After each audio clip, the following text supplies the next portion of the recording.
यानी कि इसमें क्या होता है कि कोई भी इनऑर्गेनिक सब्सटेंस वो ऑक्सीडाइज होता है, और जब वो इनऑर्गेनिक सब्सटेंस ऑक्सीडाइज होता है तो जो एनर्जी निकलती है या जो एटीपी रिलीज होती है वह उसका प्रयोग अपने फूड के सिंथेसिस में करता है।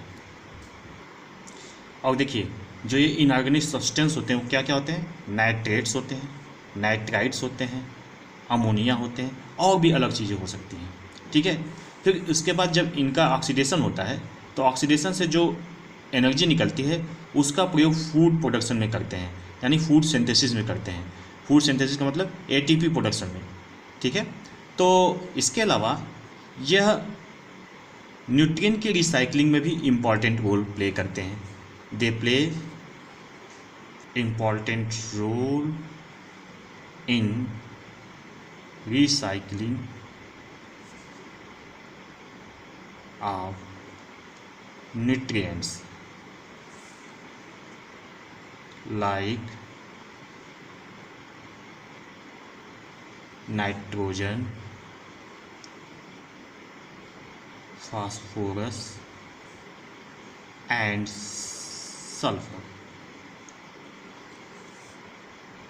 अब पहले हम लोग नाइट्रीफाइंग बैक्टीरिया का एग्जाम्पल देख लेते हैं।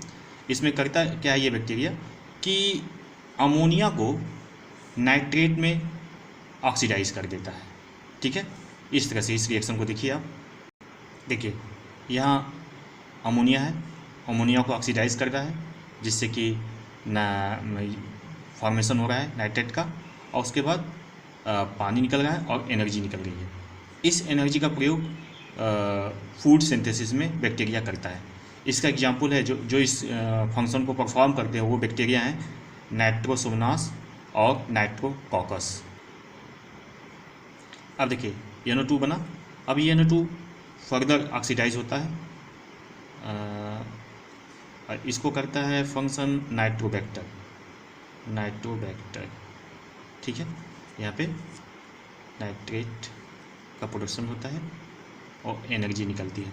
इस एनर्जी का उपयोग फर्दर फूड के सिंथेसिस में बैक्टीरिया करता है। ठीक है, अब इसके बाद आते हैं सल्फर बैक्टीरिया पे। अब देखिए सल्फर बैक्टीरिया भी सेम तरह से कार्य करता है। ये भी एनर्जी ऑब्टेन करता है या तो सल्फर को, एलिमेंट सल्फर को ऑक्सीडाइज करके, या तो हाइड्रोजन सल्फाइड को ऑक्सीडाइज करके। ठीक है, और ये जो ऑक्सीडेशन की प्रक्रिया चलती है उससे जो एनर्जी निकलता है उस एनर्जी का उपयोग ये फूड के सिंथेसिस में करता है। देखिए रिएक्शन को, यहाँ एलिमेंट सल्फर है, ये ऑक्सीडाइज हो रहा है। जो बैक्टीरिया इस फंक्शन को, इस रिएक्शन को परफॉर्म कर रहा है उसका नाम है थियोबैसिलस, और यहाँ पे सल्फ्यूरिक एसिड बन रहा है और एनर्जी बन रही है। ये एनर्जी का ही उपयोग जो बैक्टीरिया होता है ये फूड के सिंथेसिस में करता है। तो थियोबैसिलस H2SO4 का फॉर्मेशन करते हैं, इसी वजह से ये हाई एसिडिक कंडीशन में भी सर्वाइव कर जाते हैं। अब देखिए दूसरे रिएक्शन में जहाँ पे हाइड्रोजन सल्फाइड का ऑक्सीडेशन हो रहा है और ये कौन कर रहा है, बेगियाटोआ। ठीक है, जहाँ पर एलिमेंट सल्फर बन रहा है और एनर्जी निकल रही है। इस एनर्जी का उपयोग फूड जो होता है, बेगियाटोआ जो होता है, अपने फूड की सिंथेसिस में करता है। अब यहाँ पे एक चीज़ देखिए, सल्फर से H2SO4 बन रहा है, फिर H2S से सल्फर बन रहा है, यानी कि एक तरह की साइकिल में भी ये इंपॉर्टेंट रोल परफॉर्म करे, यानी सल्फर की जो साइकिल में ये दोनों बैक्टीरिया इंपॉर्टेंट रोल परफॉर्म करती हैं। अब हम लोग हेटेरोट्रॉफिक बैक्टीरिया के बारे में थोड़ा डिस्कस कर लेते हैं। देखिए हेटेरोट्रॉफिक बैक्टीरिया वे होते हैं जो खुद से अपनी फूड को सिंथेसिस नहीं कर सकते हैं। ये अपने फूड के लिए दूसरों पर डिपेंड होते हैं। ये 3 तरह के होते हैं। पहला सेप्रोट्रॉफिक, दूसरा सिम्बियोटिक और तीसरा पैरासाइट। सेप्रोट्रॉफिक बैक्टीरिया वे होते हैं जो अपने फूड को डेड मटेरियल से ऑब्टेन करते हैं। ठीक है, जबकि सिम्बियोटिक बैक्टीरिया वे होते हैं जो दूसरे के साथ सहजीविता के साथ, मतलब दूसरे लिविंग ऑर्गेनिज्म के साथ रहते हैं, उसको कुछ न कुछ बेनिफिट पहुंचाते हैं और उनसे कुछ न कुछ बेनिफिट लेते हैं। ठीक है, इस तरह से अपनी फूड को ऑब्टेन करते हैं, प्राप्त करते हैं। जबकि पैरासाइट बैक्टीरिया ये दूसरे लिविंग ऑर्गेनिज्म पे पैरासाइट बन के रहता है। ठीक है, और उससे फूड प्राप्त करता है। ज़्यादातर जो डिजीज़ कॉजिंग बैक्टीरिया होते हैं वो पैरासाइट होते हैं। ठीक है। अब सेप्रोट्रॉफिक बैक्टीरिया जैसे मैंने बताया कि ये डेड एंड डिकेइंग सब्सटेंस से अपने फूड को प्राप्त करते हैं। तो सेप्रोट्रॉफिक बैक्टीरिया में 3 तरह के बैक्टीरिया का मेनली जिक्र होता है। सेप्रोट्रॉफिक बैक्टीरिया, पहला टाइप का जो बैक्टीरिया होता है उसको फर्मेंटेशन करता है। फर्मेंटेशन का मतलब होता है anaerobic breakdown of the carbohydrate, anaerobic breakdown of the carb. दूसरा होता है पुट्रेफैक्शन, ठीक। इसमें क्या होता है, इसमें एनारोबिक ब्रेकडाउन किसका होता है, प्रोटीन का होता है। Anaerobic breakdown of protein. आपने देखा होगा कि जब कोई एनिमल्स की डेथ हो जाती है, मर जाते हैं, तो उसमें बदबू आती है। तो वो बदबू जो होती है वो पुट्रेफैक्शन की वजह से आती है, क्योंकि उसका प्रोटीन जो होता है वो ब्रेक डाउन करता है और उससे तमाम तरह की गैसेस निकलती हैं, जिससे कि एक तीक्ष्ण बदबू, गंदगी वाली बदबू उत्पन्न होती है।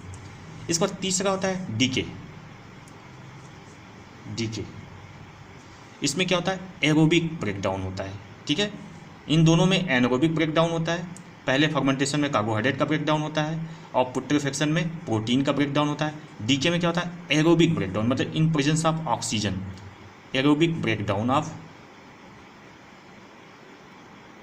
Organic compound.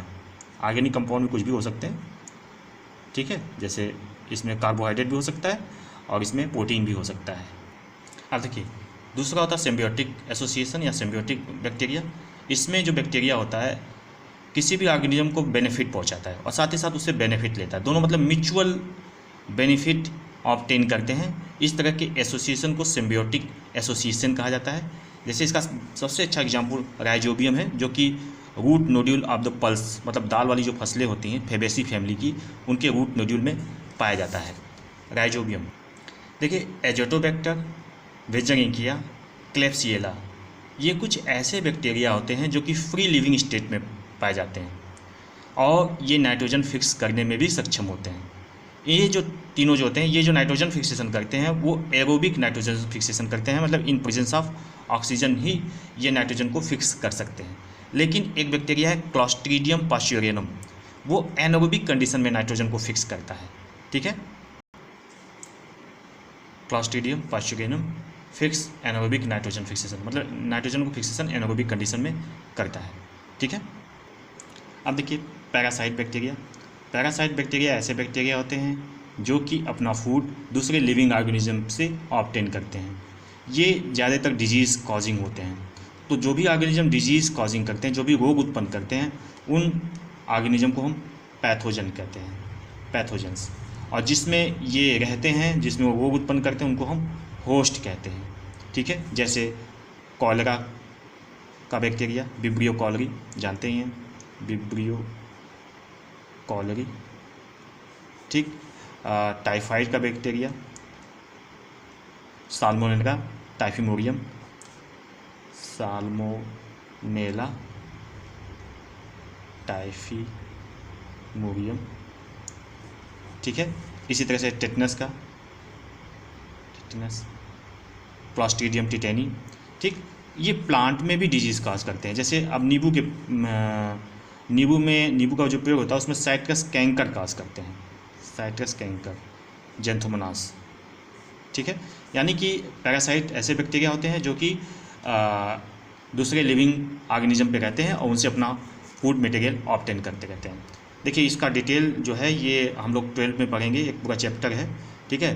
तो यहाँ पे इतने ही रहने देते हैं।